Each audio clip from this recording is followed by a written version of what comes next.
Yep. All right, welcome everybody to the Kings of Football show.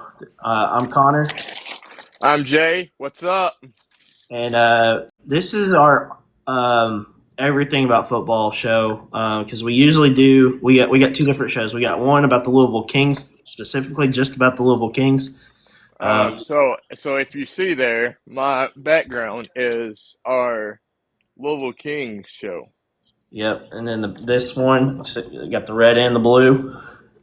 This is we live in Kentucky, so um, we our focus is going to be about Kentucky, but we talk about a little bit of everything on this. But um, this one's going to be more about talking about everything. So if you want to follow with this show instead of our other show, and you're not really a UFL fan, and you're more into um, college, high school, you know, pro football, all that. This is a good show for you. We're going Yep. to get into some of our local stuff going on. So for those of you that are listening on YouTube, they're going to be watching this on YouTube. You can kind of skip us talking about that, and we're going to get into some college stuff and some pro stuff. Pretty deep detail on that stuff. But Jay, let's go ahead and talk about because you and me are we are middle school coaches. Yep. We're getting ready to do the All Star Classic again. This is going to be my fourth time doing the All Star Classic. This is gonna be my second year doing the All Star Classic. Hey, congrats to you for doing that, man. Congrats, man. Thanks, bro. Thanks, Found bro. out that And you're going to be coaching in sixth grade, isn't that right? that's right. Sixth grade, and I'll be doing receivers. I was supposed to start out with running back, so I'm guessing the head coach found somebody else to do running backs and receivers, but running backs and linebackers. I'm sorry, but I'll be dealing with uh, receivers and DBs. So All right, and then I'm going to be coaching seventh grade, which I was the sixth grade head coach last year. Now, talking to the guys that are in charge of the association, they said that our game was the most entertaining game, which I guess sixth grade. I think this year's going to be the third year that they got sixth grade in the All Star Classic. But yes, yes, last year I was the head coach for the sixth grade team. We were the orange team. We had Jay on staff and a bunch of other coaches that I've worked with for many many years. We had a good staff, good team. Um, we. I know it was a very entertaining game, probably the most entertaining game of the weekend. But we were a little upset because we did come up short. I think the elements might have been an issue. I think if we would have had some warmer weather, yep, it might have been different. I mean, hats off to the other team. They had one player really that we couldn't stop. He just offensively and defensively he made a big difference on that team. It was a really close game, one score game. We even had a chance to come back. I think we had a drive, moving the ball down the field. There towards the end, ball got stripped, took it to the house. It is what it is. But I was proud of our performance. Regardless, though, we did oh, really. same. I mean, our work leading up to the game. I mean, as from day one, we just we looked sloppy from day one, and then Well, we only had like three days to prepare. If you remember, though, we scrimmaged that same team. yeah, I'm right, right. I'm just saying though, Yeah, going from day one practice to going into the game. I mean, you could tell it's two different teams. the scrimmage was a whole lot different though because Yeah. we were thinking it was going to be a blowout. It was looking that way. Yep. Uh, one of the issues we had that game though was fumbles. We had like We had a two lot of fumbles. we Yep. had two or three fumbles early in the game. It snowed right before that game too, which luckily it wasn't on the turf. It was just on the outside, but it was still like our quarterback had an issue. He did pretty good the first half. Yep. We were able actually to do our spread game, and then it got cold and it got hard for him. I mean, especially sixth graders, they had smaller hands. It was harder for them to hold on to the football, and so we had to kind of change our game plan a little bit in the second half, and it hurt us a little bit. We kind of ran more of a wildcat offense because our running backs were struggling before that, but. It was a fun game. It's going to be fun again this year. We got tryouts coming up. And then Thanksgiving weekend we'll be doing the All-Star Classic again. If I get a chance, I'm going to be busy coaching. I'm going to be doing seventh grade. I'll be doing. I'm the special teams coordinator. I'm also going to be coaching receivers for seventh grade. I think we are seventh grade black, so I think it's black versus white. I don't know what color I am. You're either going to be orange or maroon, one or the other. I hope I'm orange again because I can wear the same stuff I wore last year. If I had to bet money, you're probably wearing maroon this time. I hope not. That's all right, buddy. Hey, at least you'll have a nice collection of hoodies. You'll have orange, gold. Touche. We always get gold, and then we got some of the team hoodies too, which was pretty nice. But yeah, go ahead and hey, try to get you one of them hoodies though. That way you have a collection.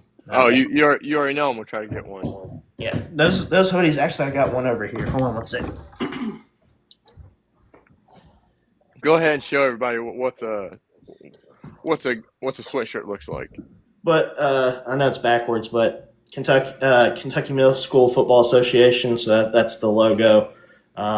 The hoodies kind of look like that. They kind of look like one of those bass fishing hoodies. But yeah, we got quite a few of those hoodies now. So nice little collection. But it's a proud achievement. It's hard to get selected for that. So when you get an opportunity to get selected for that, it's an honor. It's a big opportunity, so you got to take it. And sometimes for us, it's like there's coaches that from all over the state that we see, and sometimes this is the only year we get to see some of these coaches. So it's going to be a fun weekend overall. But middle school wise, I've coached at 4 different schools. Jay has coached at 1. He's coached at his alma mater. Yeah, we got 10 games going on this weekend, semifinals. Jay, I'll just go through some of these, and you just give me your opinion on who you think is going to win. We got 8th grade Division 1. We got Elkhorn versus Bullitt East. I'm gonna go Bullitt East on this one. I think Elkhorn plays in a harder area. I think Elkhorn will probably come away with that one. After that, you got 7th grade, which 8th grade in our state it's split between 3 divisions. 7th and 6th grade, it doesn't have enough teams yet to do that. I think 7th grade might at some point. 6th grade probably won't because you got there's still a lot of schools out there. With 6th grade playoffs is still pretty fresh. It hasn't been around for a long time. But 7th grade's probably getting close to where they might eventually have 2 divisions. But, Yep. Like the Division 3 schools, a lot of them don't have enough players to have both 8th and 7th grade. But you got Connor versus Bullitt East. Let's see. Where's Connor is in the like Florence area. Okay, so From County. Yeah. Bullitt East is where? They're kind of in the Owensboro area, so Okay. Bullitt County. I'm gonna go with Bullitt East on this one Okay. because Bullitt And East. I'm not throwing any disrespect to Bullitt East at all, because high school wise they're really good. I want to say in that area the talent is a little spread out because there's middle school, Right. and then there's also youth and travel ball. There's some teams in those areas that a lot of players are still even at the 14U level, 13, 14U, that are they're playing travel ball or youth ball, whatever you want to call it, instead of school ball. So I think maybe Connor might, but it'll probably be a tough game. Moving on to eighth grade Division two, you got a team close to us. This is wild. These teams playing each other. Um, I think both of them will have equal travel though, because this game is in. I think this game is in Campbellsville. It's either Campbellsville or Bowling Green. I think. Rockcastle versus Paducah, eighth grade Division two. I mean, I want to go with the hometown team, but when you go that far, I mean, it's Paducah is a heck of a team, and um, so I'm gonna say Paducah on this one. I'm rooting for Rockcastle, but I'm going to go ahead and go with Paducah just for the experience, Right. because they usually are in the state championship a lot, and Exactly. That's why I went with Paducah because yeah, they're always right there in the championship game almost every year. I'm gonna go with Paducah as well. Sixth grade, we got Ryle Uh huh. versus Mayfield. Fun, I hold on. Fun fact about Ryle. So they never used to be. Now Ryle's the high school, right? Yeah. They used to be the Union Raiders, and I think this is the first year they're going under the name Ryle.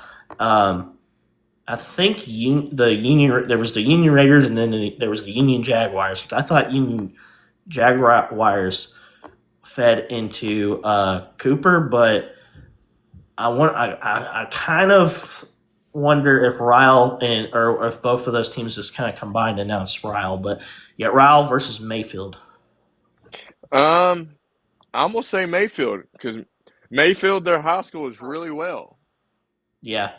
Um and I mean just the talent around there alone is good. So I'm gonna say Mayfield. I'm gonna say Ryle just because Riles has a lot of experience with the state playoffs and state championship as well. Mayfield's usually good, but I don't know. I could be wrong about this. I want to say this might be. It might have just been recently that Mayfield has been in the middle school playoffs because I think for a while, just because of where they're located, I don't know if a lot of teams out west a lot of times opted out of the playoffs because of travel. Right. Um, but I don't really know anything about Mayfield. I know Mayfield's always usually pretty good. I'm gonna go with Ryle. I think it's a bigger school. They might have more players. I'm gonna go with Ryle on that one. So next we got eighth grade D3 Cal versus Mayfield. Once again, I don't know, and I'm gonna say Mayfield. I think I'm gonna go Cal on this one. Cal Okay. again with experience. Cal just from where there at, they're in the Louisville area. Um, I think Cal could be a really dangerous team. I saw them play last year. They almost made it, but or actually, I think they did make it. I'm gonna They go. did make it. I'm gonna go Cal on this one. And Okay. then we're moving on to the next side of the bracket. You got eighth grade Division three Pikeville versus a team I'm very familiar with, Somerset. I'm gonna say Somerset. I'm gonna say Somerset too. I actually saw the scores today. Um, the closest game that they had was against Corbin. It was like 47-14. That was the closest game. Everyone else they have completely blown out. So I'm gonna say Somerset on that one. Next one, sixth grade. This is very interesting because for the past couple of years, this team was not uh, a really good contender. But Harlan County, sixth grade versus Somerset. I mean, don't get me wrong, Harlan's, their sixth grade must be pretty good. So I'm gonna say Somerset because Somerset sixth grade is Yeah, Somerset. Well, listen, all three Somerset all teams three are on grades. here. Yeah, Yeah, I'm gonna say Somerset too. Right now, nobody has proven that they could beat them. And then exactly. moving on to the seventh grade, we got Somerset versus Ashland. I'm gonna say Ashland. Ooh. Just Hold on. Before you think about that, so I saw Somerset's 7th grade schedule today as well, okay. and Somerset 7th grade has only played 5 games because most of the Somerset 7th grade players play up on the 8th grade team. Okay, Okay. Somerset's has not been scored on yet. All right. That changes my mind then.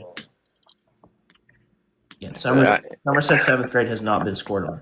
All right. That changes the ball game. So I'm gonna say I Somerset. think. Well, okay, they played Macquarie County last week. I think Macquarie County might have been the only team to score on them, but they only allowed one touchdown. So, yeah, I'm going with Somerset on that. Next up, 8th grade D2. We got Corbin and Johnson Central, 2 teams that I think I've seen each other in the semifinals or state pretty often. So, who you got in that one? I'm gonna say Johnson Central. Um, this I one's mean, tough. This one's tough for me because I graduated at Corbin. I know some of the players there and some of the parents, and I know I know the head coach because he was one of my high school coaches. I'll tell you why I say Johnson Central because I mean, if you look at their high school team. I mean, their high school team's pretty good. You know, they're always right there. Um, they're right there at the leading point, and so I'm gonna say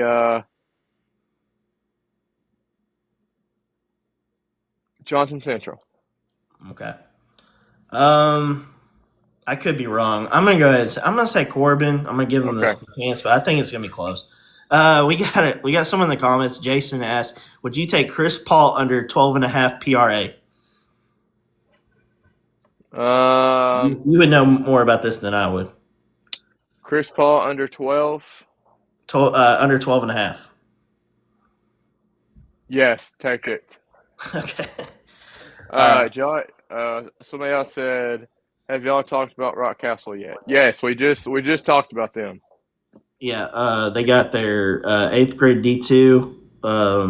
That's it. That's the only team that's made it to semifinals. We got, and then the last game, 8th grade D1, we got West Jess versus Northern Pulaski. I'm gonna say Northern Pulaski, but West Jessam's out of the Lexington area, right? Yeah, like the southern or Yeah. southwestern part of Lexington area. Yeah. All right, so I'm gonna say Northern Pulaski, but I don't know nothing about West Jess, so I Northern know that. I Pulaski. mean, this is a really good year for West Jess. Usually, they're not. They don't usually go this far in the playoffs, but I'm gonna say Northern Pulaski too. I mean, they won state. This group won state last year. Now they did lose some players. I think they lost some players to Somerset, um, but yeah, I think Northern Pulaski gets it, and then that would give Northern Pulaski either playing Elkhorn or Bullitt East. That would be a good game too. I think for the state Yep. championship. But that's it for middle school.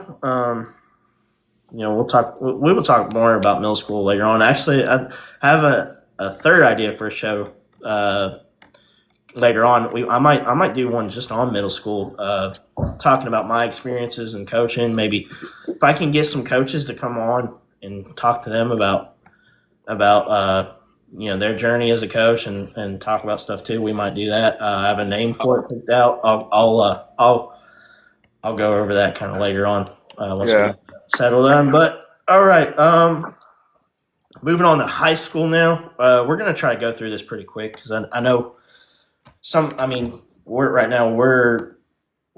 talking about this mostly for our local audience, but I know we're trying to expand everywhere. But for the people that we're closer to that are probably going to listen to this is mostly for them. But we'll talk about 1A playoffs just real quick because playoffs are this week. A lot of games, Jay. A lot of games are being played Thursday, not Friday, because of weather.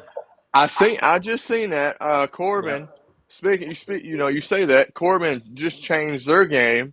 to Thursday. I just seen that. So I think almost everybody, especially if they're playing close to our area, which is the southeastern Kentucky area.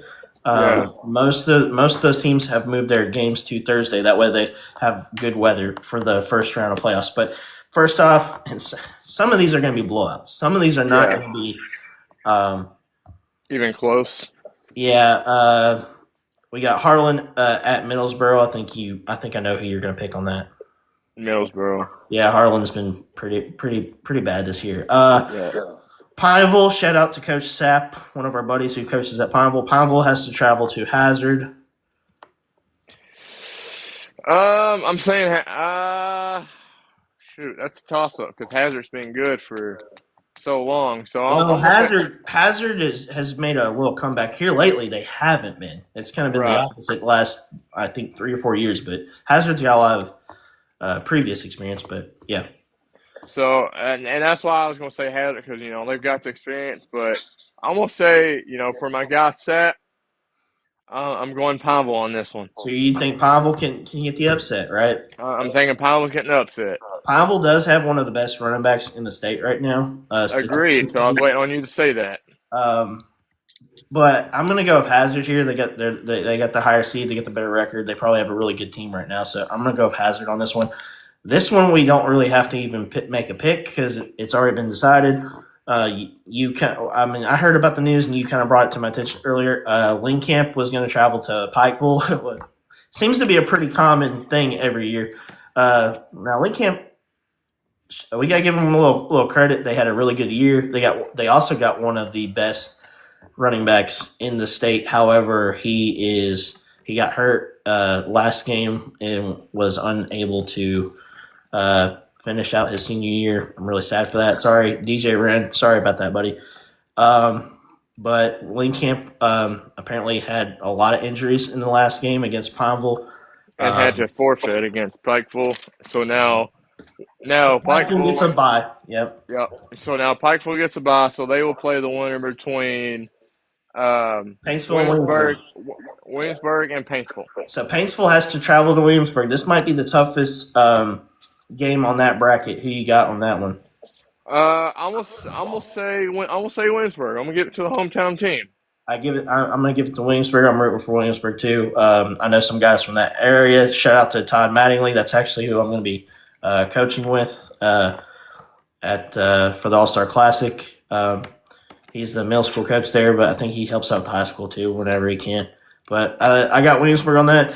Moving on to 2A, not that many teams from around our area on that. That one's kind of spread out a little thin.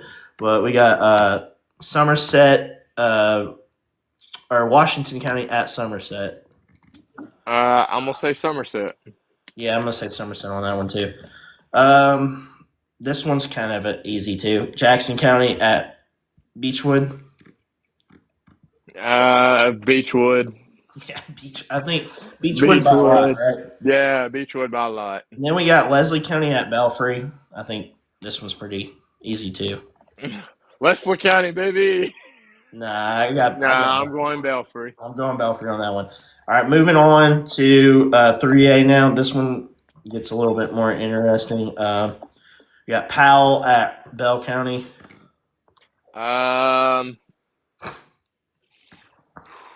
I'm gonna say Bell County. Yeah, I'm gonna say Bell County pretty easy. I think actually Bell County is one of my teams to make it to state into in 3A. I'm sorry, 3A. Knox at Letcher. I mean you can't knock out Knox, so I'm putting Knox Central there. I've got Letcher. I think Knox has been down for a little while. They're just a completely different team. Usually it's a different story, but this, with their record and everything, I got Letcher. We talked about McQuarrie on one of our podcasts actually a little bit. They, made it to playoffs. I think this is the fourth time. Fourth time, exactly. Yeah, fourth time. They're one of the few teams in the state that, out of district, there's 5 teams in district, so the 5th team always gets left out. McQuarrie is usually one of those teams, but this year they actually got 4th in district, so they were able to make a playoff berth. They are traveling to Lawrence County. Ooh. Um.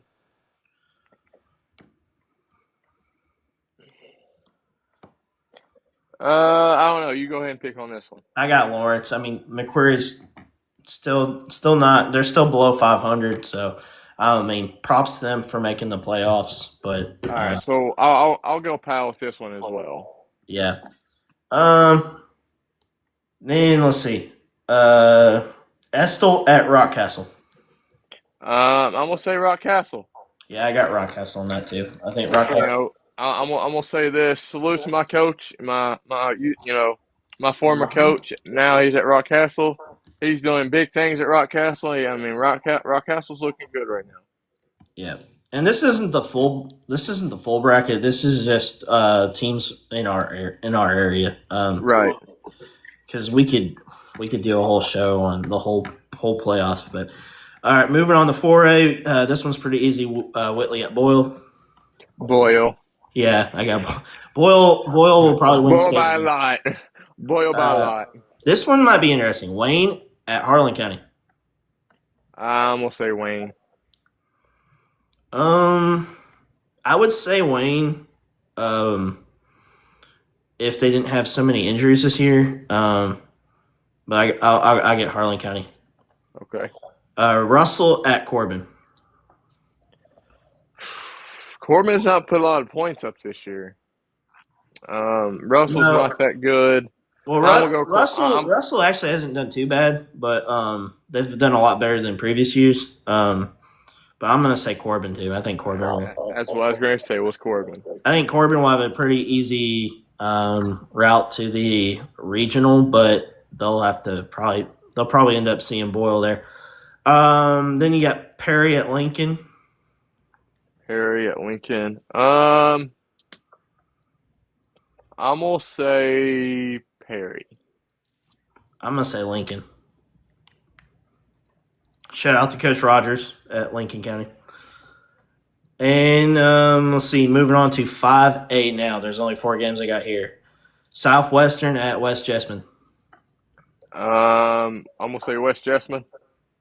Yeah, West Jessamine's had a really good year. I would like to say Southwestern would win. I know they made a quarterback change recently, and that has changed things. This might be a closer game than what people think. I'm going to go with Southwestern here. I think they get an upset. I can't be mad at you. Yeah, I think the quarterback change might have made a difference. Maybe. I agree with that. I agree with if they that. win, it's going to be close. Yeah. Mad South at North Laurel. I'm gonna say North Laurel. I'm gonna stick to my roots and what I know, so I'm gonna say North Laurel. Yeah, I got North Laurel. North Laurel's done really, really good. They're. I feel like they got the momentum here. Especially coming off their big game last week against. Well, sorry, couple weeks come off against South Laurel and then big win against Wayne County too. Exactly, big win against Wayne County. So, like you said, North Laurel has momentum right now, so that's what I'm gonna go with. This one's pretty easy. East Jess at PC. PC all day. Yeah, Pulaski County. Pulaski County will by a lot. Yeah, PC by a lot. I know. I think Pulaski County has their backup quarterback in, but we know from coaching at the middle school level what Will Adams is capable of. Very well. Yeah, they're gonna be fine. Now this one's gonna be tougher and debatable. South Laurel's traveling to Montgomery County. South Laurel, I think one of the best records in school history. I'm gonna say South Laurel, but I don't know anything about Montgomery, so South Laurel. Yeah, I mean Montgomery County. I don't think they don't have a bad record, but I think South Laurel. Should get this one. I hope they do. That'd be good for South Laurel. They'll end up having to travel to PC if so, but yeah. I got South Laurel. Shout out to Mason Griffin on winning. I think he won District Player of the Year. Congrats to him on that. All right, that's it for high school though. So, one thing I learned about middle school mm-hmm. this week. Shout out to Cade Chapel for winning Player of the Year at Yeah, Wheeler County. regional player of the year. Yep. Uh, Shout out to Coach Goins from McRae County. He won regional coach of the year. So congrats to him on that. I think there's some other coaches too. I can't really remember. I No, I know, can't remember. I've heard a lot this week, so I know he was one of them. But yeah. yeah. Shout out to him for 8th grade and 7th grade level. All right, moving on to college, man. College. There were some good games last week that happened. That there was. Um, there were some surprises too. Yes. I want to get into this the first because I saw this debate going on. This might be debatable for you because the polls have came out, and they're starting to try to piece together who's going to be in the college football playoff. Jay, just on the top of your head right now, who's the top team in college football in your opinion right now? I mean, we just had this conversation before we started this. I mean, before we had this conversation, I thought Miami was going to be, the Miami Hurricanes, but they fell short 2 games. You still got Ohio State at number one, so I'm gonna say Indiana at number one right now. Indiana's looking really good. You think Indiana has enough talent to beat Ohio State? Buddy, I think so. Do Call you me think crazy, but I'm going for the underdog in this one. do you think it would be close? Oh, it's definitely gonna be close. Okay. I early there's only one. I don't know. There's one team that could maybe give Ohio State a run, in my opinion. I think Indiana can give them a good game. I just don't know if they have enough talent. If you compare talent that they have, Well, that's true too. That's true, but sometimes game talent don't win you ball games. uh, I don't know. Right now, I think the coaching that's going on too at Ohio State is especially defensively. Right. Like they lost their decent. So how about you talk about this right quick since you're an Ohio State fan. Tell everybody about the defense that's going on right now.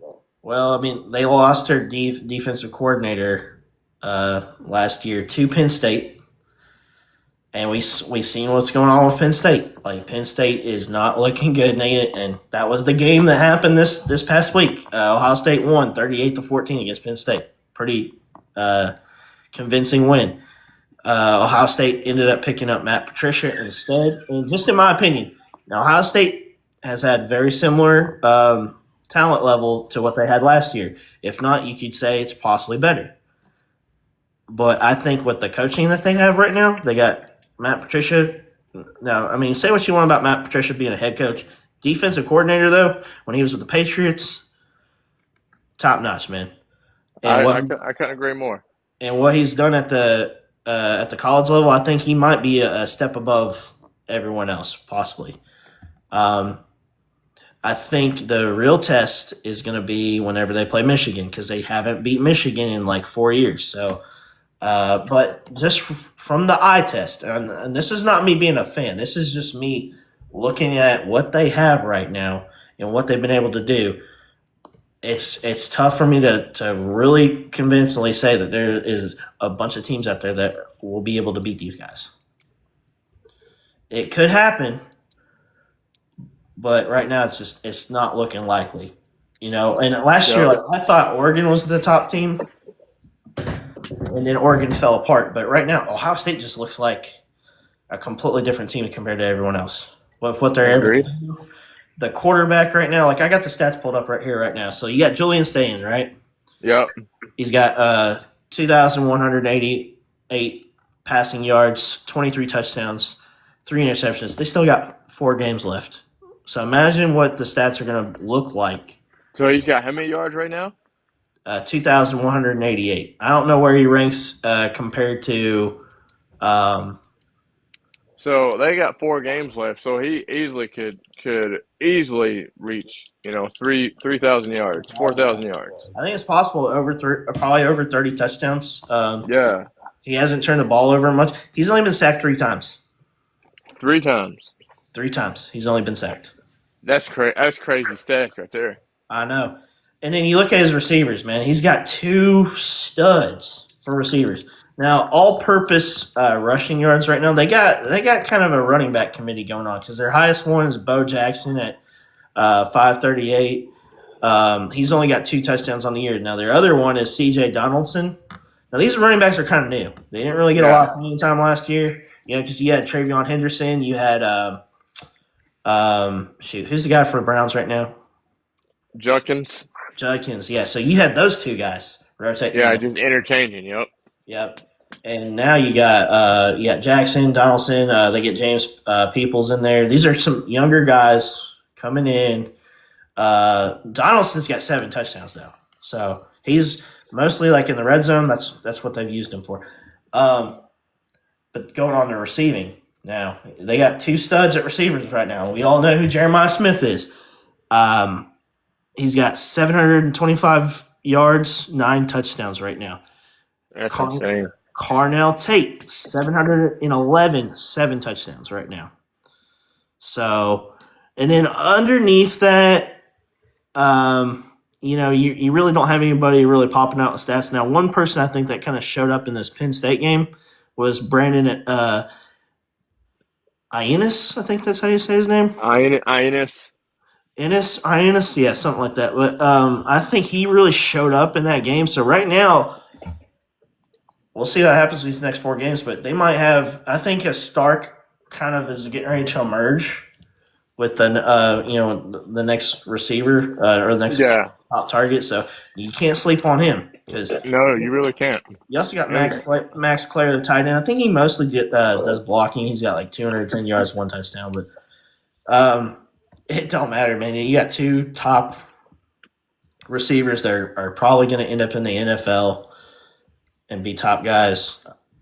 Probably immediately. I mean, you look at who got drafted this year. He wasn't even the top receiver. Emiko Buka and what he's doing. Buka, yeah, he's doing big things. He's doing big things at Tampa Bay right now. Because Mike Evans is still hurt, right? Yep. And Ibuka is their top guy right now. That's their number 1 target right now. Baker Mayfield's favorite target right now. But yeah, I just think that I think right now, it's hard. It's hard. I know. A lot of people are saying their schedule's weak. It's not. And to me, it's not. It's not really the teams that they're playing. It's how they're beating them. It's how they're beating them. Like it's hard. I think Bama is a threat to them if they meet in the playoffs. I think that's going to be a tough game. But we have seen Bama struggle in some games. Bama has struggled a lot, and against teams that aren't necessarily good. Good, exactly. So, like the South Carolina game recently, wasn't a very. It wasn't pretty. It wasn't a pretty game for them, but Rams will take that division. We'll talk. Hey, we're going to talk about that. We are going to talk about that. We're getting through some of these games real quick. All right, I think we talked enough about Ohio State. Let's move on to Georgia and Florida. Georgia was kind of an ugly game, 24-20.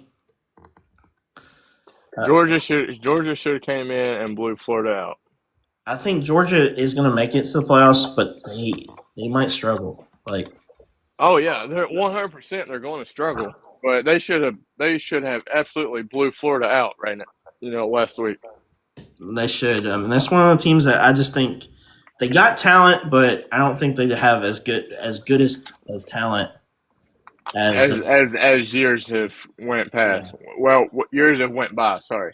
Yeah, not like 3 years ago. They had unbelievable guys, but we'll see how they do. I mean, that Georgia Tech game at the end of the year is going to be. I think it's going to be tough for them. Tough for them. Oh, it's going to be real tough. We got about 3 weeks, I think, until that happens. But yep. No, 4 weeks? 3 4 weeks, something like that. It's real Well, close. four games, yeah. Well, 3 games until that point. But Yeah. all right, another game that was surprising, man. It's kind of heartbreaking, honestly. Vandy and Texas. What do you think about that? Um, I thought going in, Vandy would win. I gave Vandy the underdog spot, but They Texas just weren't came in. underdogs in that game, though. They were favored. Okay, so well, in my prediction, they was underdogs. So But we've seen Texas play in person, and they're just not. They're not like a. they're Texas is not that good, but They got potential to Texas be a Texas came good out team. Texas came out and played like Texas should have. Arch had his best game. Agreed. Over 300 yards. I think he had 4 total touchdowns. He had 3 passing touchdowns, and I think he rushed for one. And Yep. we said this before because we've seen Arch in person. When Arch can scramble, Arch is dangerous. Arch is very dangerous. Um, but that was disappointing. I still hope like Diego Pavia and them do well the rest of the year, and I hope Diego is still in that Heisman conversation. Oh, I hope so, bro. I hope he is. Um, He's just Diego Pavia is just a dog. that was a bad game for him, but That was. um, they're having one of the best years they've had um, in school history. So I'm rooting for them. I hope they do good. It's rare for us to say, oh yeah, Vandy. Usually Vandy is not a good conversation, but this year it's been different. So, got anything else to add on that game? Nope. Go. Um, let's move on to the Halloween game. Spooky Rocky Top did not work. Nope. That's all you gotta say is nope. Nope. We were hyped for that game because we saw the promotion for that. They did their Spooky Rocky Top video that was really well done. Probably the most well done video package for a game. The blackout. It was at Yeah. Neyland. We know Neyland was rocking. Nealon was definitely rocking. I seen. They're. I've been to Neyland on Halloween. It is like nothing in college football. It is electric. The greatest atmosphere I've ever experienced. But Tennessee just they broke Rocky Top Nation's hearts bad. Oklahoma came in and just busted that butt. John Mateer had a really good game. I know he was one of my guys I was kind of hoping would remain a Heisman candidate. I don't think he will just because he's been hurt and been out for a few games. But John Mateer, Yeah. he's came back. He did really, really well. Tennessee just turning the ball over and just break their hearts, man. Yep. I think Tennessee's still a good team, but I think that one took them out of the playoffs. I don't think they're gonna. I couldn't agree more. It's a shame that happened with the game that they had set up. With the whole blackout, Spooky Rocky Top. It didn't work. Do you think that's kind of lost its?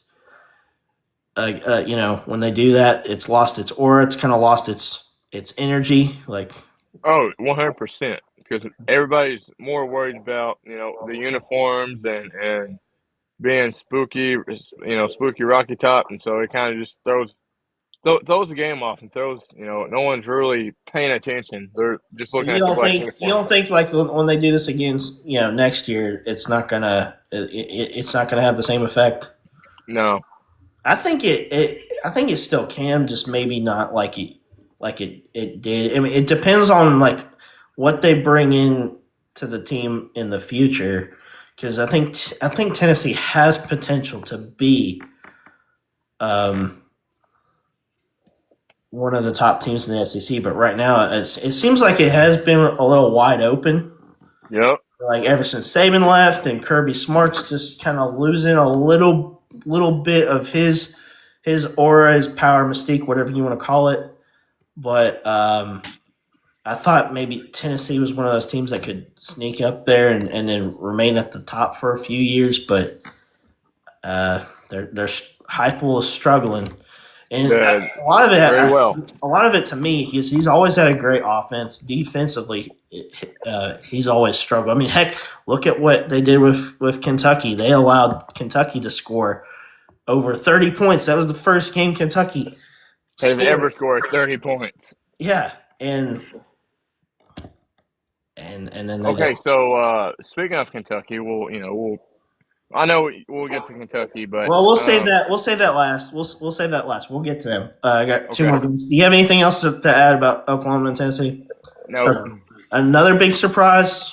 We'll just talk about this a little bit. West Virginia beat Houston by 10 points. That was kind of surprising. and we even talked about this. We said Houston should win, Hmm. and Houston looks like Houston just went and just fell apart. Yeah, they did. They were giving themselves a chance to possibly get into the playoff picture. Now they left that wide open for Memphis now. Because I think Memphis is like the last team at Last this team moment. in. They're the last team in right now. So Houston kind of, you know, they dropped the ball on that. I think you still got BYU. Um, you got Utah, Cincinnati. Um, all those teams kind of have a shot. Just depends on how everything plays out. But Houston, they lost their chance. Moving on. I know you're a Duke fan. Duke beat Clemson by 1 point. Now Duke doesn't have a shot to make it in the playoffs or anything, but this is kind of big news as far as Clemson because Dabo Swinney right now is. Do you think he's in the hot seat? Oh, Dabo Swinney's in the hot seat. Dabo Swinney himself knows he's in the hot seat. Yeah, because did you hear what he said at the press conference? He was like, "I might get fired tomorrow." Yeah, I heard that.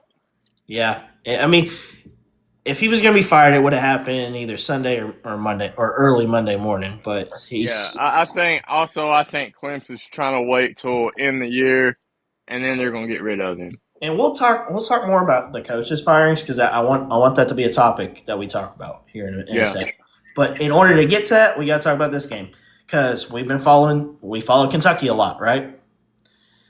Um, UK got their first SEC win, so congrats to UK. We've been going to some games this year, and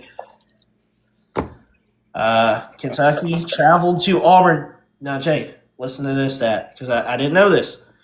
UK's football program has only won in the state of Alabama 4 times now, yes, you did not know that. between Auburn and Alabama Alabama, yes, they've only won 4 games. in the state of Alabama. So, Yes. because we hear it from Kentucky fans, they're ready to move on from Coach Stoops. Okay, Uh, so something else I saw before we had started our show. mhm. Um, so Kentucky and Mark Stoops are parting ways after this season. Well, that's rumored. I don't know because here's the thing: Can, the people that are still like, because most UK fans are just they're invested in basketball right now. Like I know UK was playing their first game tonight. I know people are excited for UK basketball, but the people that still care about football, they're saying if he wins out, he probably still needs to be the coach. Do you agree with that, or? No, I think the Mark Stoops era has come to an end. I'm a little 50-50 on this, to be honest. I mean, I Because mean, yeah, to a point, but I mean, you saw we went to the Texas game. Mark Stoops makes 3 bad play calls. Okay, they're on the 4 yard line and get stuffed 3 times. yep, So I mean, it's just bad play calling overall, and they it's had just every potential to win that game. They did. Exactly, exactly.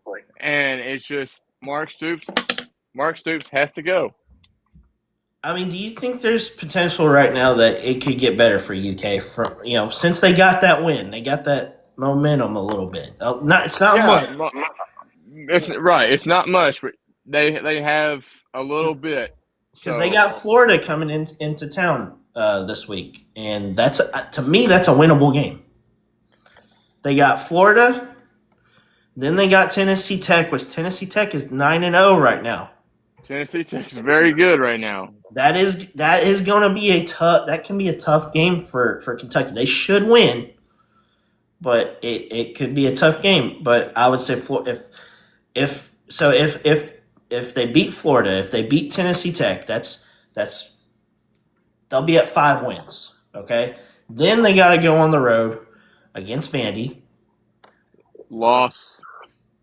But hold on, they did lose to Texas, and Kentucky did play good against Texas. They had every opportunity to win. They Okay, but gambled. also, They gambled. I'm gonna say this. Kind of like my alma mater. It depends what Kentucky team comes out. That is correct. But Okay, I so would say against the Vandy game is more winnable than it was a week or two ago. like I just said, I'll say it again. Mm-hmm. Depends on what Kentucky team comes out. If Kentucky comes out against, You could say it depends on what Vandy team shows up too. that's true. But Yeah. also it's depends on if Kentucky comes out and plays like they did against Texas, Mm-hmm.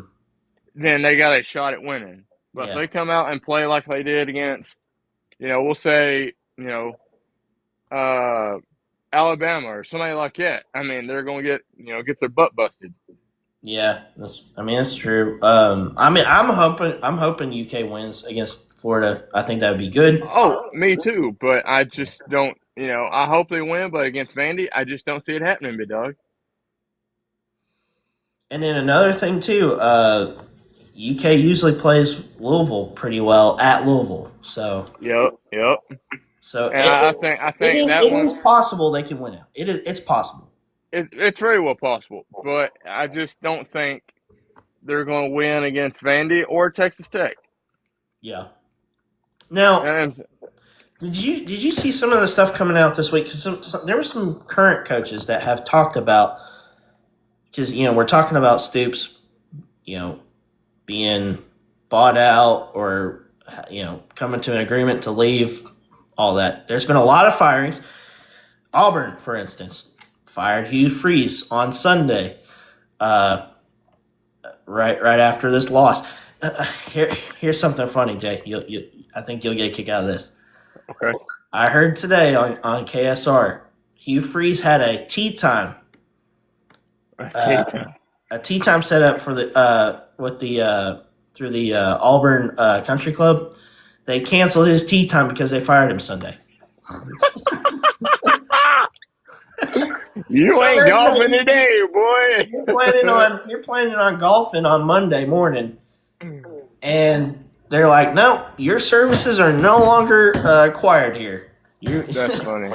They canceled his membership immediately. Okay, so speaking of firing coaches, Well, here's the point I'm making. So Hugh Freeze got fired. I mean, we've lost Auburn now, Arkansas, Tennessee, Oklahoma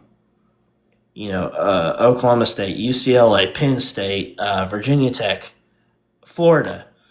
And you had Steve Sarkisian came out and he made a comment about the coaches firing.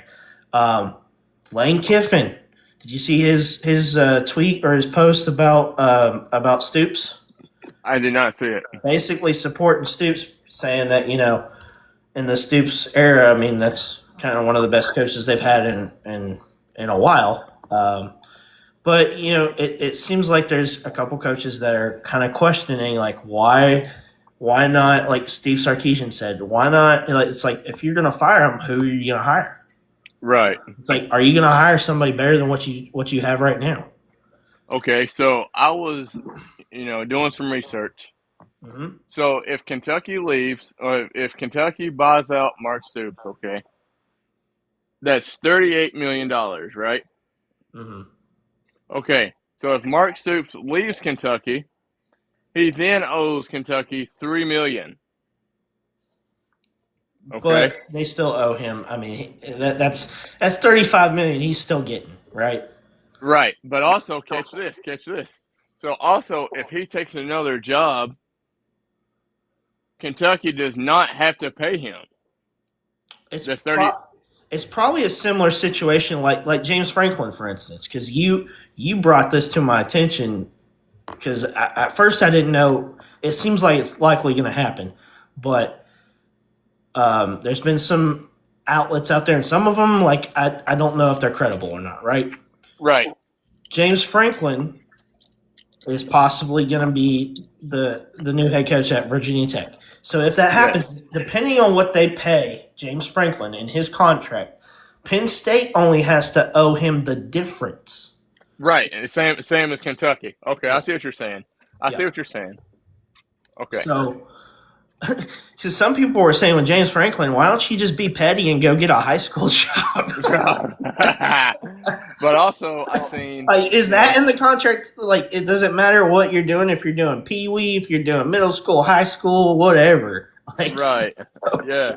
So also, I seen about Mark Stoops. It says, um, if he leaves within, like, so much time, or so much, right, so much time, then he owes Kentucky so much money. yeah. I mean, I'm sure there's a lot to it. They've put them in a bad situation every time he's made it to a bowl game. He got an extension. Yeah. So So let me ask you a question: if he makes it to a bowl game, do you think he deserves an extension, or do they get rid of it? if they're 6-6, I think you go ahead and give him a chance. But they do. I do think there is a problem. Maybe not necessarily 100% with him, but the coaches that they have. So do you fire the offensive I think you coordinator? would have to and try to find another Liam Cohen. I know a lot of people probably aren't a fan of what I'm saying right now, but they did at one time have a really good offensive coordinator that did a good job with Louis Levis. They had a good season, made it to a good bowl game, had a great winning season. That guy right now is doing really, really good in the NFL. Like, if you can find another offensive coordinator that's going to do better than what they're doing right now, Right. it, it, So it, so it so it's do, so possible. go ahead. Hold on, I had to do the little puzzle thing. It's possible that they can get somebody that can turn it around. I think it is possible. It's like with James Franklin. I don't know if that was 100% the right move or not. Yeah. Brian, like the other situations, like Florida, Auburn, um, you know, uh, LSU. It seems like that probably was the right move, right? Yeah. Like LSU has higher expectations than Kentucky does, right? Right. So Oh, speaking of LSU, Rex. So uh, Pat McAfee was on, not Pat McAfee. Somebody was on a talk show, and they asked Rex Ryan, you know, if the money is right, would you put your name in? Rex Ryan said, for 54 million, I'm definitely putting my name in. yeah, I did see that. I did see that. Okay, now talking about Auburn, here Auburn has a chance to do something really really funny here because you know that like three of their most recent head coaches came from Arkansas State. And Yeah. do you know who's at Arkansas State right now? I'm not a Who fan is of it? him. Who Butch is it? Jones. Who? Butch Jones. They have an opportunity to do something really funny here. I'm interested in how this coaching carousel honestly is gonna work because it's like, are you really gonna pull in the right guy that's gonna turn your pro? Are those guys really out there? Like we've heard about John Summerall, Yeah. right? He's somebody that's always in that conversation. I think with Penn State right now, they're really there's a lot of conversations with Brian Hartline, OC for Ohio State. Doesn't have any head coaching experience. Heck, even as true offensive coordinator experience, he's always been like a quarterback coach. When Chip Kelly was there, he was the offensive coordinator. So he was, let's be honest, he wasn't calling the plays. Was he learning from Chip Kelly? Yeah. Oh, But definitely. Chip Kelly was calling the plays last year. So, Yes. You got the guy from Oregon, the OC from Oregon is being talked about a lot. I feel like those hires are a lot of times risky. You got to really make sure that this guy's coming in, has a great plan, is gonna. I mean, you got to you got to be on top of the NIL stuff. You got to be on top of the transfer portal stuff. You got to be aggressive with that because that stuff will change your program if you do it right. And we've talked about it, like talking about Kentucky. You look at Indiana. You look at Vanderbilt and what they've done. Basketball schools. It's possible. It's very well possible. It is possible. I think those guys have shown the blueprint on how to put a team together that can compete and be a game changer. Look at Vandy. Look at Indiana. Like you just said, they're all basketball schools. Now you turn around on the flip side, Vandy's doing well in football. Indiana's doing well in football. So it's all about the guys you bring in, just like you said. Yeah, so if Stoops does stay, he has to change a little bit. He has to adapt. I think he has tried, but he hasn't brought in he has been bringing in the right people. He has been bringing guys in the transfer portal, but he hasn't brought in enough to make the right change and make it, something that is very competitive and a game changer with the program. Right. But if you look, I think if you look at what Indiana did and what Vanderbilt did, like you're not going to be able to completely copy it, but you have to do it in your way. But I think if you look at the blueprint and you can figure it out, you have a shot. Yep, 100%. Yeah. But I mean, this coaching change, all this is going to be it's going to be interesting. I think January is going to be very interesting. Even December. A lot of these hires, well, probably what after that, I'd say the first week or first weekend of December, you're gonna start hearing. You're gonna hear a lot. Yep. Some of these teams are not going to be. They're not going to be in the playoffs. They're not going to be in conference championships. Those are going to be the teams where those coaches, because these teams are going to get bowl invites, but a lot of these teams are going to go into a bowl, and they're not going to have their head coach. Head coach, exactly. You talking about Penn State. So Urban Meyer put in for Penn State and got turned down because of the NIL opportunities. I think that's a rumor because I know Urban was interviewed about this recently, right before he does that Fox News or Fox show, whatever it's called. It's like the rival to College Game Day. Yeah. But they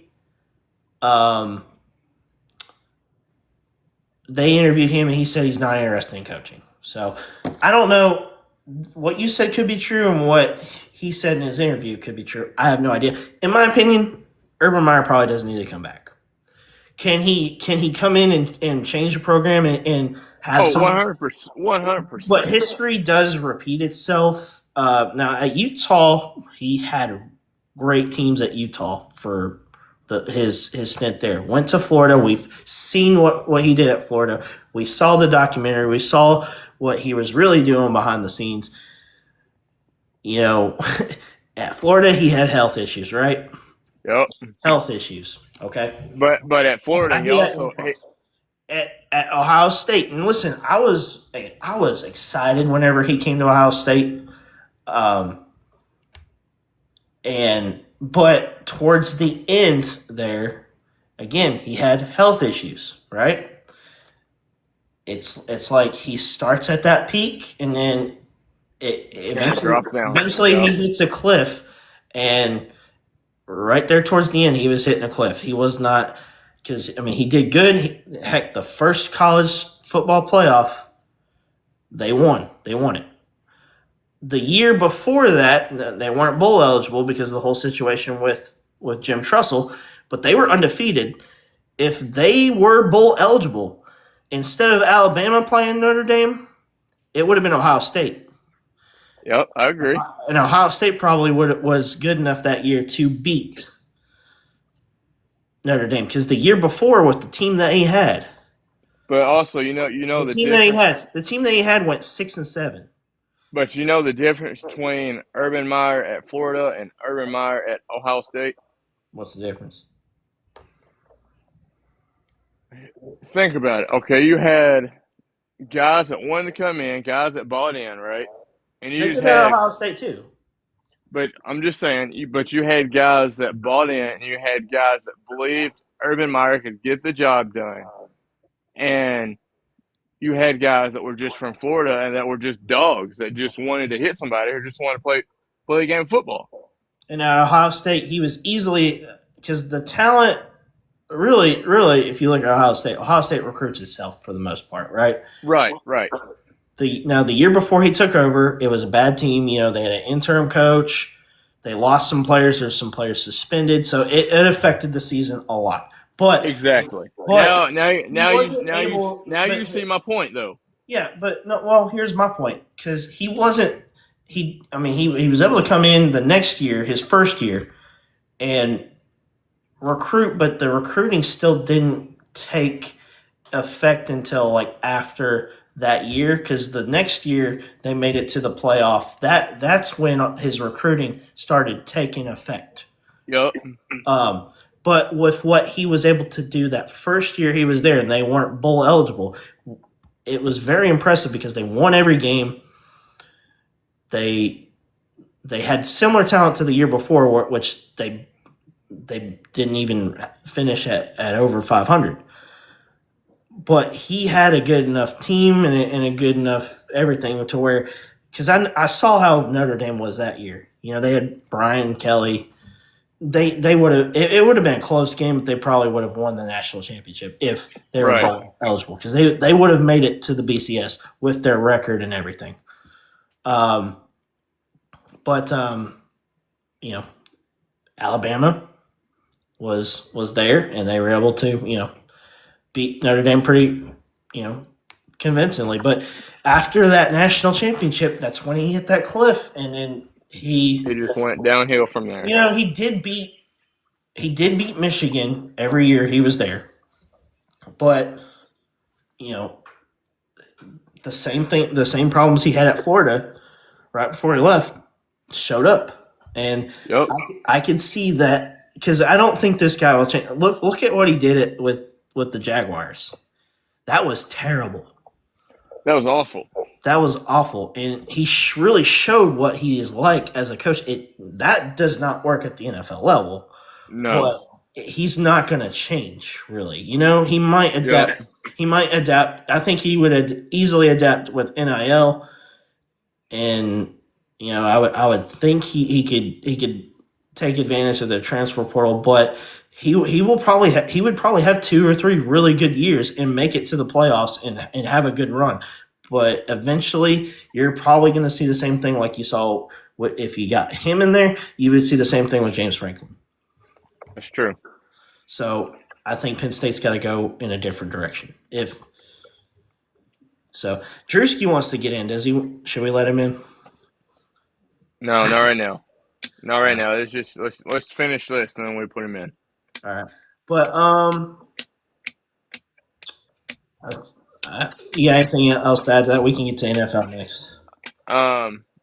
Not the coaches firing, but also, did you know this stat? Coastal Carolina is the only team in the state of South Carolina with a winning record. That is cool. I'm a fan of Coastal Carolina. Love their field. And I think what's cool about going to a game there is you you go there and their concessions is completely free. Really? Yeah, it's like a buffet Nice. style. Yeah, Nice. so going to a game there would I think it would be a great experience. Hey, you, what was that name you were telling me before we started the show? Because they're getting ready. What game is it that they're doing? Oh, it's Texas Tech and BYU, right? Oh, yeah. All right. So before we started this, I was, on IG scrolling, whatever. And I come across this post, and it was Texas Tech and BYU. If, you watch sports and you know about, the Catholics versus the convicts, Miami versus Notre Dame. During Okay. COVID, you had because on short notice, BYU went to go play at Coastal Carolina, and they called that Mormons versus Mullets because Yes. Coastal Carolina Yes. had all those guys with the theme on The the team was Mohawks. mullets. Yeah. Yeah. Okay. So now, like I said, I was scrolling IG, whatever. Now they're calling BYU and Texas Tech alcoholics versus Mormons. The alcoholics versus the Mormons. Oh man, that's like Jesus versus the devil, man. Exactly. Like, Who you got? Who you got in that one? oh, I'm taking alcoholics all day, baby. Actually, I got some of the games coming up. We can go over these real quick. Uh, just the top games for the weekend. Okay. So for Thursday, UTSA. The reason why I put them on here is because they just beat Tulane, which Tulane's been really good. John Summerall's been his name's been out there for coaching jobs. So UTSA beat them pretty convincingly. It wasn't close. They are traveling to USF. USF has been a fun team to watch. They have. That's going to be a good game on Thursday. That they'll compete with I'm taking UCF. USF. Yeah, I think Yeah, USF, USF. but it could be a good game. Friday we got Houston and UCF. Does Houston bounce back? I think Houston bounces back after this one. I think UCF's got Gus Malzahn head coach, right? Yeah. It's at UCF. I'm gonna go UCF on this one.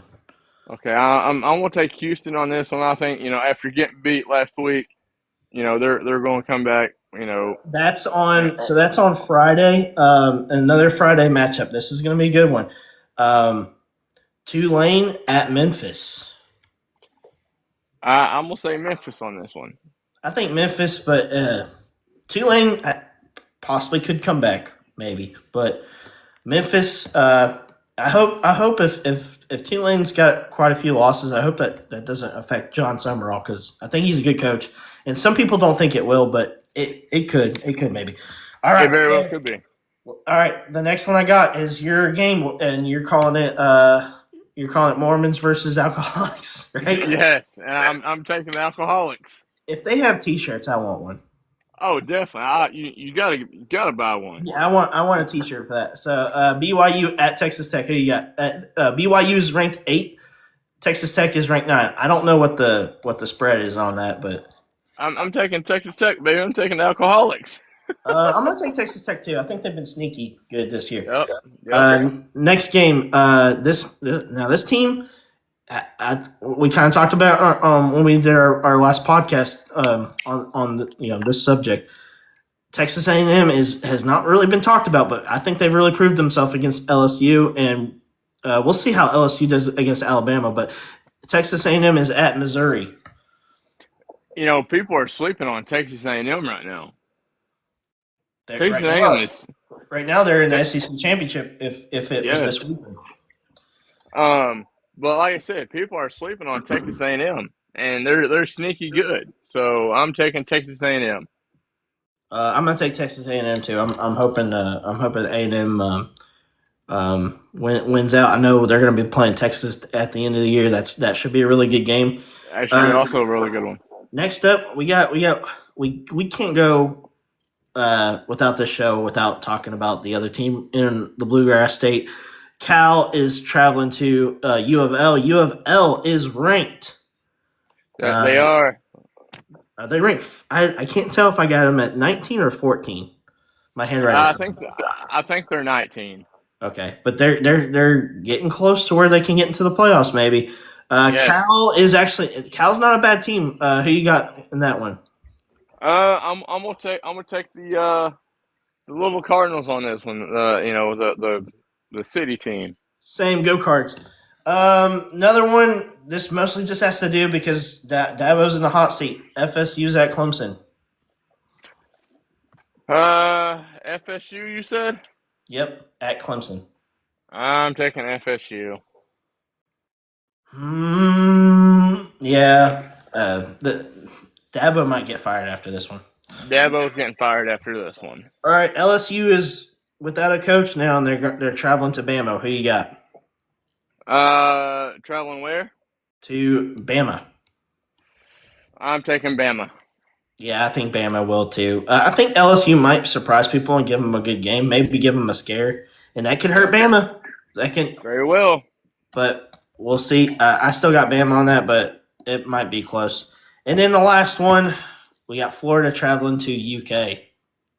Does Stoops get his first SEC? I want to give Stoops the win, but here we go. Kentucky for the win. I'm going with Kentucky on this one. Close one, but I think Kentucky will win. Kentucky for the win. I'm hoping just historically, right? I think it's going to be a night game. I think the Kentucky fans will show up for this one, especially after beating Auburn. There will be some excitement. Yes. But usually in those games, they're always tight, and something always happens with Stoops where they do something to screw it up. I hope it's nothing that's going to cost them the game, but there's probably going to be something that people are going to be talking about, and it'll piss some people off. But that is it on our college conversation. Let's move on to the NFL. Okay, but so before we start our NFL podcast, our NFL segment, the Steelers scouts were at the Gamecocks scouting Lenore Sellers. So, does the Steelers... They've been scouting Oregon. It's the quarterback at Oregon, the quarterback at Arizona State, the quarterback at USC. They've been scouting, I want to say the Cal quarterback too. Yeah. Sorry. So now the Steelers are scouting Lenore Sellers. So Lenore Sellers comes in behind Aaron Rodgers. Does that help the Steelers or does that hurt the Steelers? It depends. A lot of Steelers fans are believing in Will Howard too. You know. Yep.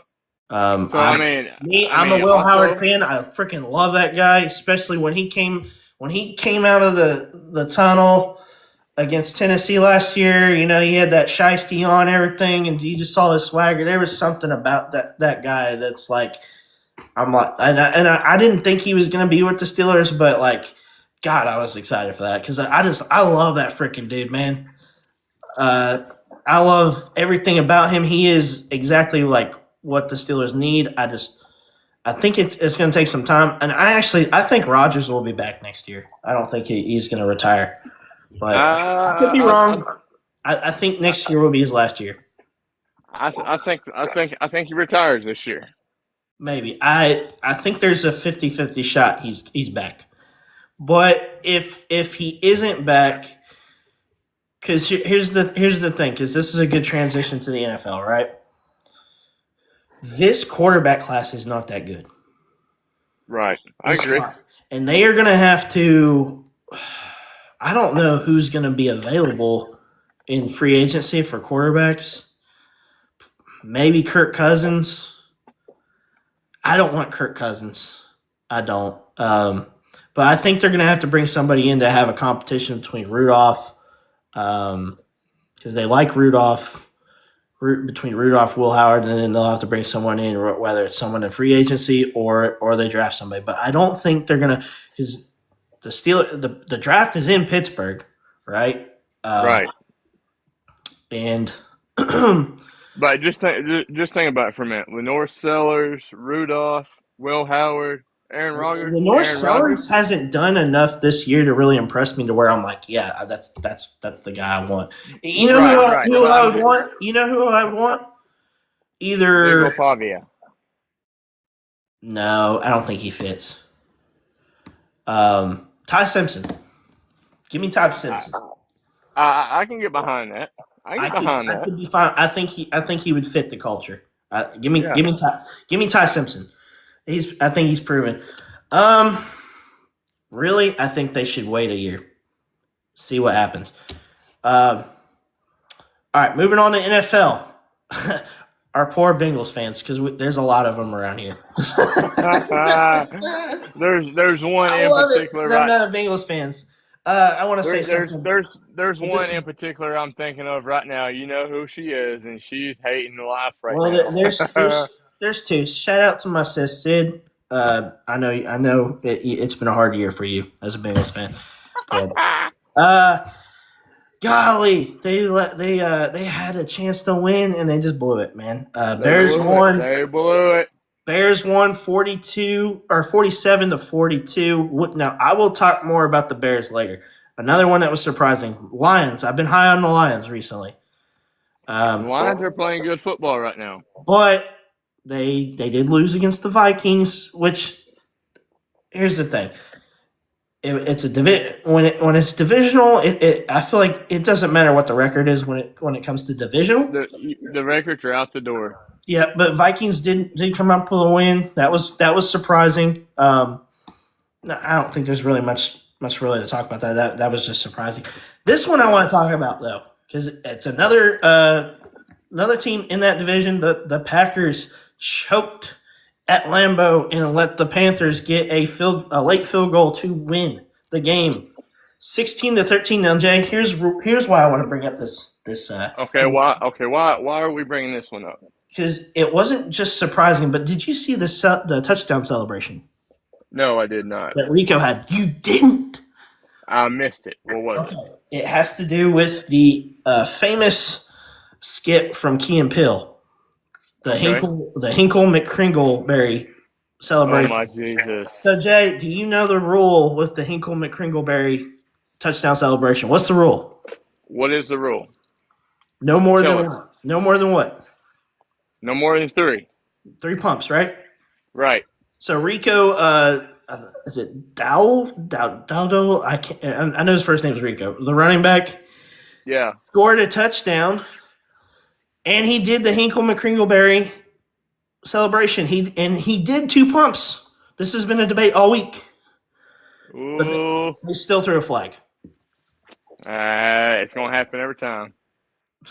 Even so, is it 1 pump or is it no pumps? It's 1 pump. I think the rule is no pumps. I'm gonna say 1.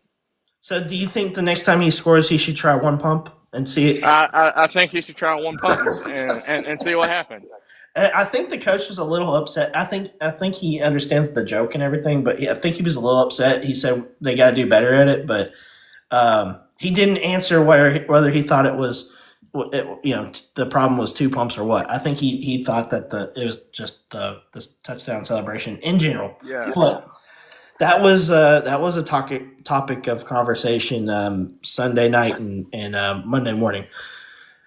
Moving on to my team. My team, who I have been on an emotional roller coaster with, the Pittsburgh Steelers. Okay, so before we start on your team, where are we at on Cowboys and Cardinals? Oh, we'll get to that. Okay. Because that was last night's game. So Colts Steelers, that was very surprising, don't you think? I don't know what it is about the Steelers defense. It's like I was expecting them not to show up, and they did. They had one of the best games. They looked like a Super Bowl defensive team.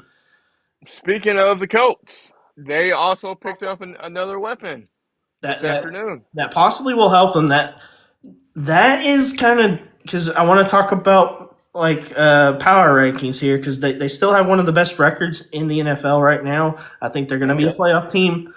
However, they didn't look good at all against the Steelers. No. And if people out there don't know, if you're watching, Sauce Gardner is now a Indianapolis Colt. Yeah, he So is. the Indianapolis Colts went from being okay to really good on defense. I think it should help a little bit, right? Like, Right. um, I mean, that Jets defense has struggled. They got some good players there, and it might be just a better fit. Really, it might work Right. out that way. I But you mean, know what's funny? Jonathan Taylor is my. I think he is in the running for MVP. Maybe him or Josh Allen, maybe, Yeah. or Baker Mayfield.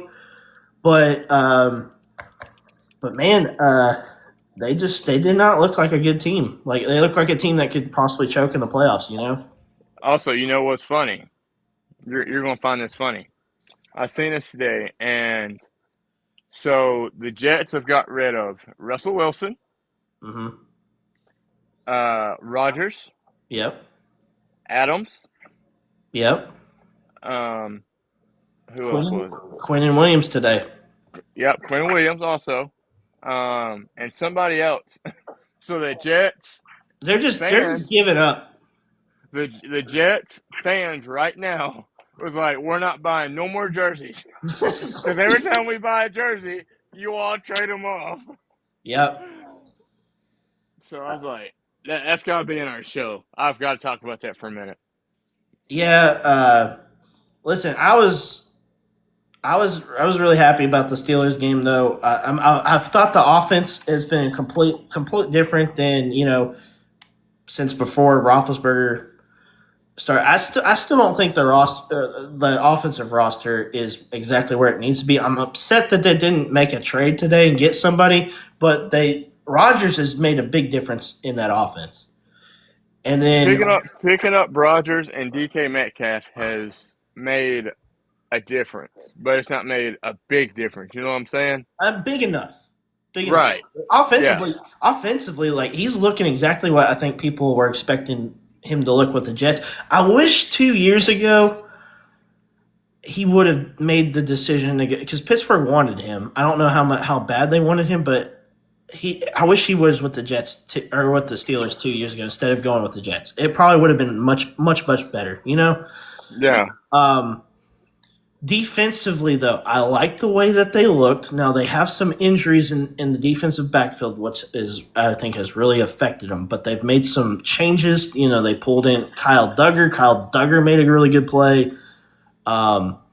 Defensively, they finally looked like the team that they needed. Because here recently, I've been upset with Watt has been kind of non-existent. Hayward, Alex Highsmith, those guys looked really really good. They got some young studs with Nick Herbig. I think is the future of that. Also you're forgetting Jalen Ramsey. He's Oh, not well, I've always been high on Ramsey since he right. Yeah, I'm just like saying. he looks like a Pittsburgh Steeler the way he plays. Yeah. And Well, right now, he don't look like a Pittsburgh Steeler. He's just not showing up. well, he has at different most of the time he has. I've watched a few games, and Jalen Ramsey's really not done anything. I think he looked good this week, and then Okay. Jack Sawyer looked good. Some people have been down on Roman Wilson. Man, Roman Wilson is a freaking stud middle linebacker. Yep, I agree. He had one of the best games of his career. I think they need to get him. They need to stick with him because he's done really really good. And even Patrick Queen didn't look too bad either. He didn't look bad. If they can show up and they do I'm not too thrilled with their defensive coordinator right now. I think if they don't get a playoff win, I think they need to move on from their D coordinator and find somebody who could come in and change things. All right, who would you hire as a DC? Then? I don't know the answer to that. I wish we would have had Brian Flores because we had him on staff at one time, and now he's with the Vikings as a DC, but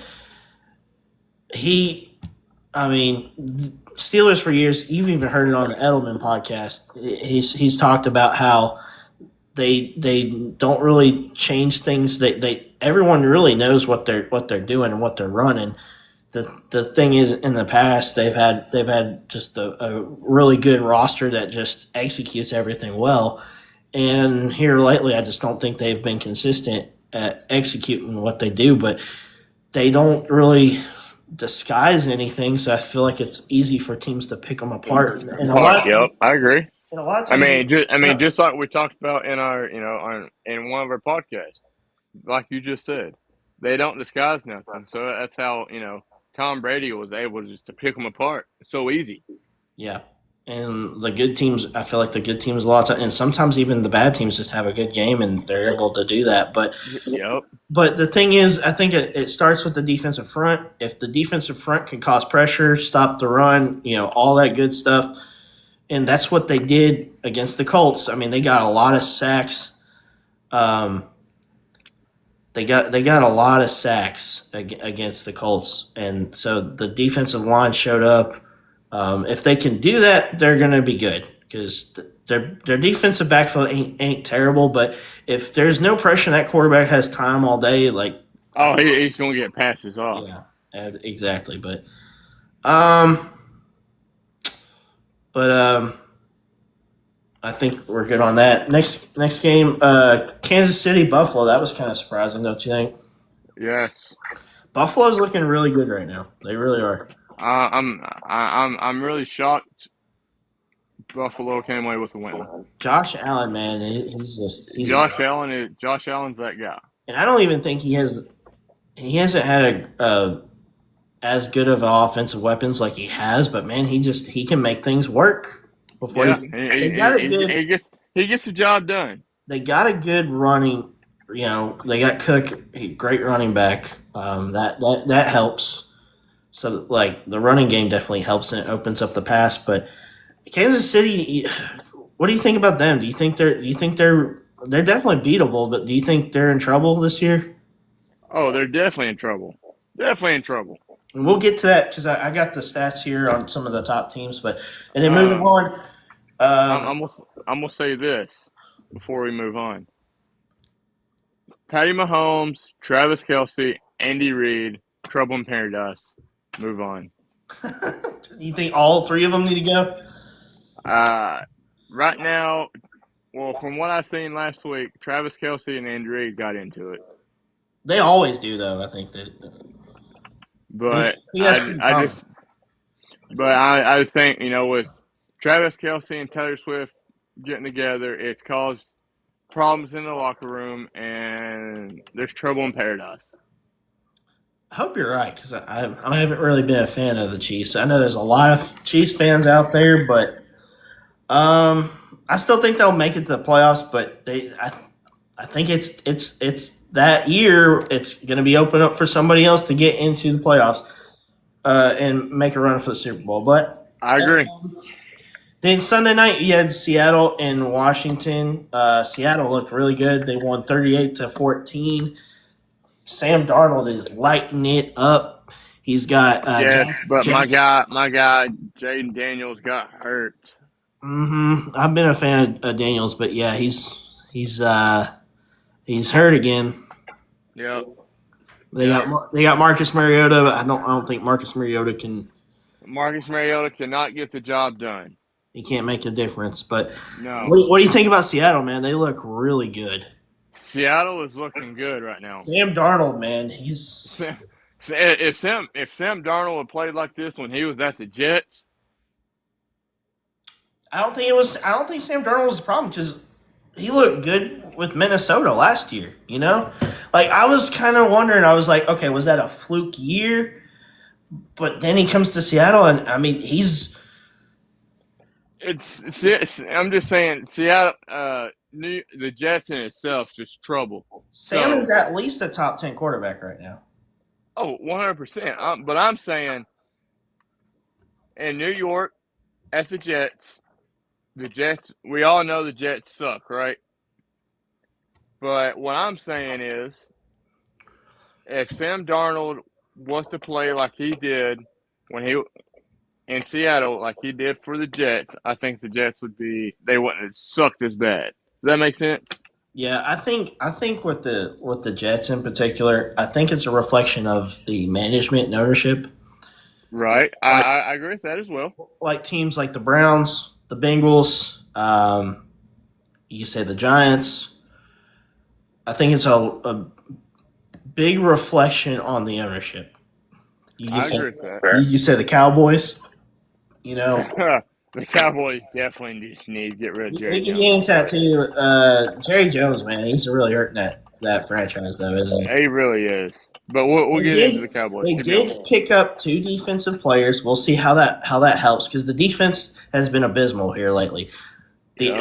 The offense, because that game was looking really really ugly, and then the offense did come back and put them in position to come back in the game. But it's hard for an offense to do that when your defense isn't performing. If you're, you know, Yep. if you just let and the it's not like the Cardinals are a great team. I mean, the Cardinals are, I think they're like 4-4 or something like that now. No, the Cardinals are 3-6. Oh, they're 3-6. Okay, my bad. 3-6. So listen to this stat. I seen this today. Um.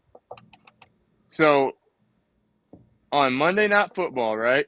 Mm-hmm. The Cardinals are 1-4. Okay. Okay. So the three games that they have played the Dallas Cowboys. I'm sorry, the three games they've beat the Dallas Cowboys has all been on Monday Night Football, right? Yeah. Okay.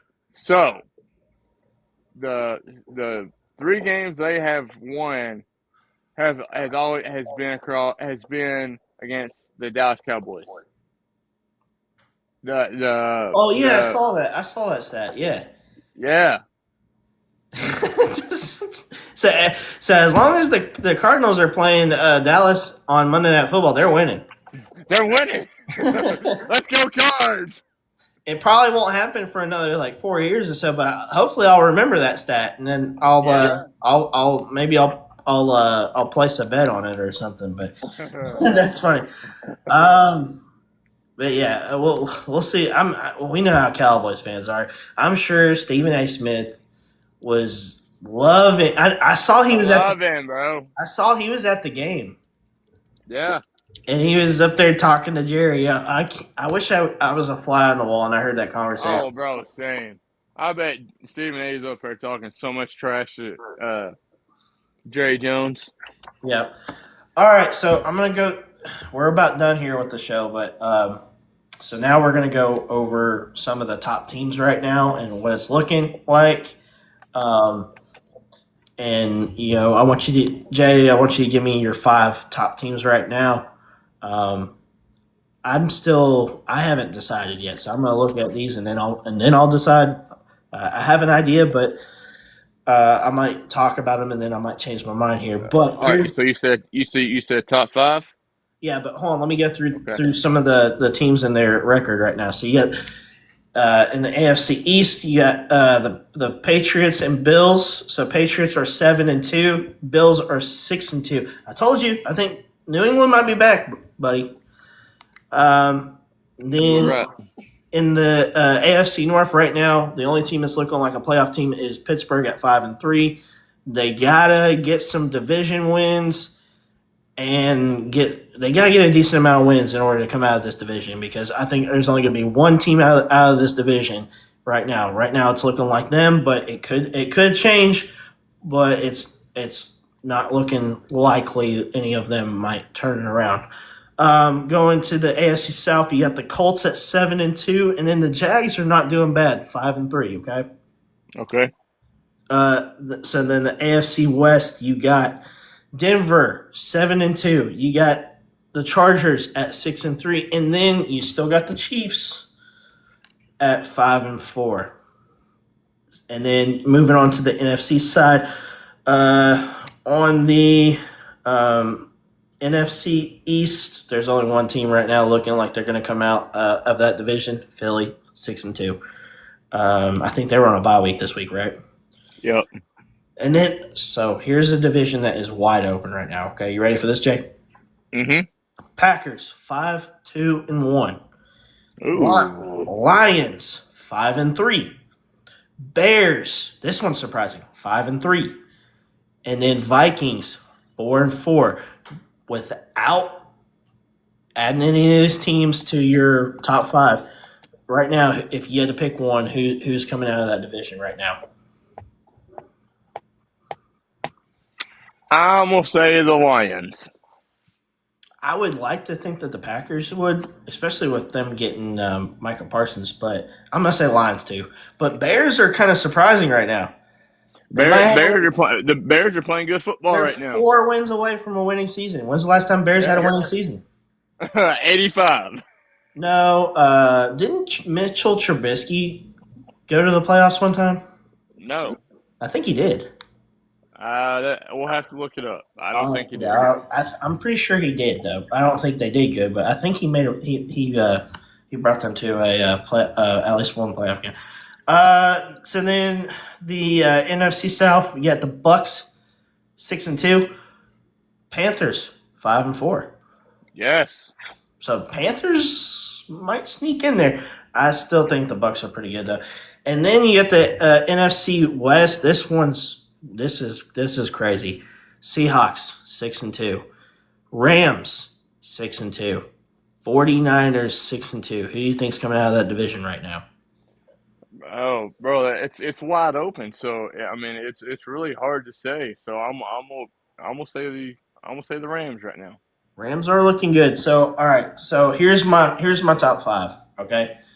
I'm gonna go with the Patriots. Yep. I'm gonna go with the Bills. Okay. Colts were in my top five. I'm not gonna put them there yet. I'm gonna say Denver. I'm gonna say the Bucks. And the Rams are also borderline too, but I'm gonna say right now Seahawks. So that's my All five. right. So right now for my top five, I'm still questionable about two of them. Because I mean they're playing pretty good right now. So Pats, Steelers, Whoa. Colts, Chargers, Philly. Wow, you got five AFC teams. Steelers, really? But also I've got Bills and the Bucks out on the side. So like I said, I'm still questionable about two of them. But the other three, I like them. It's a really weird NFL season right now. We're gonna have. I feel like every week we're gonna have different conversations. Yes, I agree. But right now there is a lot of. I feel like there's a lot of really compatible teams, and this Super Bowl is gonna be wide open. I think. Yes, agreed, 100%. You know, Philly's not looking like a team that can make it, right? Like they're right. gonna be in the playoffs, but they look like they could easily get beat out. The Chiefs, Yeah, the Chiefs do. Like the Chiefs are in a situation right now. If they lose some more games, they might not make it. they're not making it. It's possible. People say, you can tell who's going to win by the Super Bowl colors. Right now, you don't know who's going to win the Super Bowl. It's wide freaking open. When Brady was with the Patriots, was there ever a season they didn't make it to the playoffs? There was one year. Well, I know there was one year in particular, but Brady got hurt. They had what's his name, Matt Castle at quarterback. Matt Castle, But yes. they had a winning season. They had a really good record. And they were like one of the first teams to have the record that they did, and Yes. they didn't make it into the playoffs, which was crazy. Yes. And then every year after that, with Tom Brady, they made it to the playoffs and then won the Super Bowl. They didn't win it every year, But you get the stats I'm saying. I mean, do I have to bring up Eli Manning, Nick Foles? Oh my gosh! But you get what I'm saying. Tom Brady. I wish I could say Matt Ryan, but we all know 28-3. 28-3. Uh, Everybody was counting out Tom Brady. And what I say, I said. Too much time. greatest comeback of all time, probably. Yes. Uh, and then you could also say Russell Wilson, but we all know they didn't go beast mode. They should have went beast mode. They should have went beast mode, but I That's think that's some Mark Stoops football right there. pass it when you're not Sorry, supposed to and run it when you're not supposed to. Yep. exactly. Sorry, Kentucky fans. I had to throw it out there.